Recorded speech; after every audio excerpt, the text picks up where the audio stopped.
ಎಬಿನೇಸರೇ, ಎಬಿನೇಸರೇ, ಇದುವರೆಗೂ ಓದ್ತಿರುವೆ. ಎಬಿನೇಸರೇ, ಎಬಿನೇಸರೇ, ನನ್ನ ನಪ್ಪಾಗಿ ಇರುವಾಗಲೇ ಸ್ತೋತ್ರ, ಸ್ತೋತ್ರ, ಸ್ತೋತ್ರ. ಹೃದಯದಲ್ಲಿ ಉದಯಿಸಿದ ಸ್ತೋತ್ರ, ಸ್ತೋತ್ರ, ಸ್ತೋತ್ರ, ಸ್ತೋತ್ರ. ಕೈಗರ್ಭದಿಂದ ಕಾದಿರುವ ಸ್ತೋತ್ರ. ಏನು ಇಲ್ಲದೆ ಪ್ರಾರಂಭಿಸಿದ ನನ್ನ ಜೀವನ ಪರಿಪೂರ್ಣ ಮಾಡಿರುವೆ. ಏನು ಇಲ್ಲದೆ ಪ್ರಾರಂಭಿಸಿದ ನನ್ನ ಜೀವನ ಪರಿಪೂರ್ಣ ಮಾಡಿರುವೆ. ಯಾಕೆ ನನ್ನ ಬಯಸಾದ ತಂದೆ, ನಿನ್ನಂತ ಬೇರ್ಯಾರು ಇಲ್ಲ. ಯಾಕೆ ನನ್ನ ಬಯಸಾದ ತಂದೆ, ನಿನ್ನಂತ ಬೇರ್ಯಾರು ಇಲ್ಲ. ಎಬಿನೇಸರೇ, ಎಬಿನೇಸರೇ, ಇದುವರೆಗೂ ಓದ್ತವರೆ.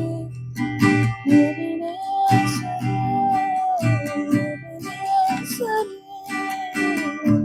ನನಗಾಗಿ ಇರುವಾಗಲೇ ಸ್ತೋತ್ರ, ಸ್ತೋತ್ರ, ಸ್ತೋತ್ರ. ಎದೆಯಲ್ಲಿ ಉದಯಿಸಿದೆ ಸ್ತೋತ್ರ, ಸ್ತೋತ್ರ, ಸ್ತೋತ್ರ, ಸ್ತೋತ್ರ. ಕೈಗರ್ಭದಿಂದಲೇ ಕಾದಿರುವ ಸ್ತೋತ್ರ.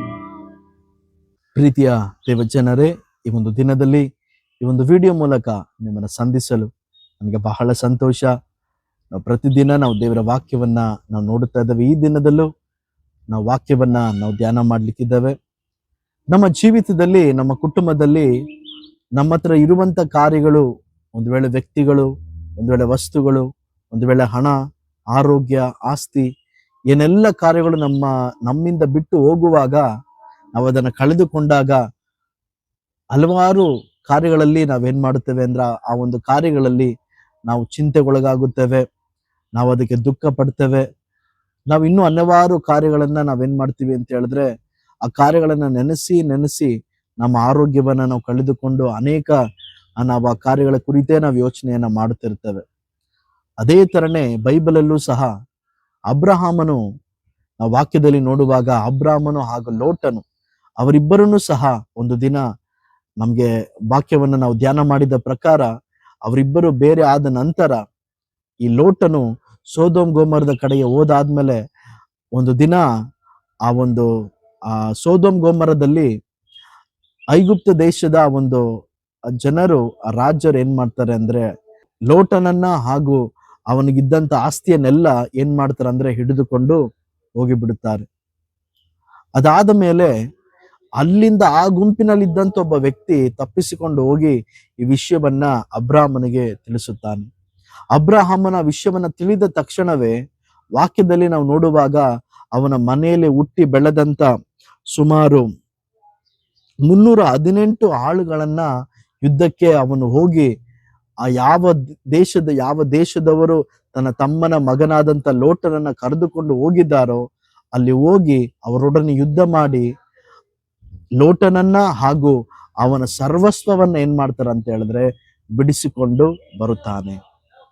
ಇವತ್ತು ನಮ್ಮ ಜೀವಿತದಲ್ಲೂ ಸಹ ಈ ಒಂದು ಕಾರ್ಯಗಳೆಲ್ಲ ನಾವು ಕಳೆದುಕೊಂಡಾಗ ಹೇಗೆ ಲೋಟನಿಗೋಸ್ಕರ ಆ ಅಬ್ರಹಾಮನು ಓಡಿ ಬಂದು ಅವನಿಗಿದ್ದಂತ ಎಲ್ಲ ಆಳುಗಳನ್ನ ಕರೆದುಕೊಂಡು ಬಂದು ಯುದ್ಧವನ್ನ ಮಾಡಿ ಆ ಒಂದು ಐಗುಪ್ತ ದೇಶದ ಆ ಒಂದು ಜನರಿಂದ ಅವನು ತನ್ನ ಲೋಟನನ್ನ ಕರೆದುಕೊಂಡು ಬಂದನು. ಅದೇ ರೀತಿಯಾಗಿ ಯೇಸು ಕ್ರಿಸ್ತನು ಸಹ ನಾವು ಪಾಪವನ್ನ ಮಾಡಿ ಆ ಪಾಪದ ಸೆರೆಯಲ್ಲಿ ನಾವಿದ್ದಾಗ ಸೈತಾನನ ಅಂಧಕಾರದ ಅವನ ದೊರೆತನದಲ್ಲಿದ್ದಾಗ ಯೇಸು ಕ್ರಿಸ್ತನು ನಮ್ಮನ್ನು ಹುಡುಕೊಂಡು ಬಂದು ನಮ್ಮನ್ನು ರಕ್ಷಿಸೋದಕ್ಕೋಸ್ಕರ ಬಂದು ಸೈತಾನನ ಎಲ್ಲ ಅಧಿಕಾರಗಳಿಂದ ಅವನೆಲ್ಲ ದೊರೆತನದಿಂದ ನಾವು ಅವನು ನಮ್ಮಿಂದ ಕದ್ದುಕೊಂಡಂತ ಎಲ್ಲ ಕಾರ್ಯಗಳನ್ನ ಅವನ ಕೈಯಿಂದ ಕಿತ್ತು ನಮ್ಮನ್ನು ಬಿಡಿಸುವುದಕ್ಕೋಸ್ಕರ ಯೇಸು ಕ್ರಿಸ್ತನು ಬಂದು 2000 ವರ್ಷಗಳಿಂದ ನಮಗಿರುವಂತ ಎಲ್ಲವನ್ನ ಆ ಸೈತಾನನ ಅಂಧಕಾರದ ಅವನ ದೊರೆತನದಿಂದ ಅವನ ಆಳ್ವಿಕೆಯಿಂದ ನಮ್ಮನ್ನ ದೇವರು ಬಿಡಿಸುವುದಕ್ಕೋಸ್ಕರ ಬಂದು ನಮ್ಮನ್ನು ಬಿಡಿಸಿದ್ದಾನೆ. ಆ ವಾಕ್ಯದಲ್ಲಿ ನೋಡುವಾಗ ಸೈತಾನನು ಕದ್ದುಕೊಳ್ಳುವುದಕ್ಕೂ ಹಾಳು ಮಾಡುವುದಕ್ಕೂ ಬರ್ತಾನೆ ಹೊರತು ಬೇರೆ ಇನ್ಯಾವುದಕ್ಕೂ ಬರುವುದಿಲ್ಲ. ಆದ್ರೆ ನಾನಾದರೂ ಅವುಗಳಿಗೆ ಜೀವವಿರುವುದಕ್ಕೂ ಆ ಜೀವ ಸಮೃದ್ಧಿಯಾಗಿರುವುದಕ್ಕೂ ನಾ ಬಂದೆನು ಎಂಬುದಾಗಿ ಯೇಸು ಕ್ರಿಸ್ತನು ಹೇಳಿದನು. ಇವತ್ತು ನಿಮ್ಮ ಜೀವಿತದಲ್ಲಿ ನೀವಿವತ್ತು ಏನೆಲ್ಲ ಕಳೆದುಕೊಂಡಿದ್ದೀರೋ ಆ ಕಳೆದುಕೊಂಡಿರುವಂಥದ್ದೆಲ್ಲವನ್ನ ದೇವರು ಹಿಂತಿರುಗಿಸೋದಕ್ಕೋಸ್ಕರ ನಿಮಗೋಸ್ಕರ ಆತನು ಕಾರ್ಯವನ್ನ ಮಾಡುವಂತವರಾಗಿದ್ದಾರೆ. ನಮ್ಮ ದೇವರು ಹಲವಾರು ಸಾರಿ ನಾನು ಹೇಳುವ ಪ್ರಕಾರ ನಮ್ಮ ದೇವರು ಪುನರ್ಸ್ಥಾಪಿಸುವಂತ ದೇವರು.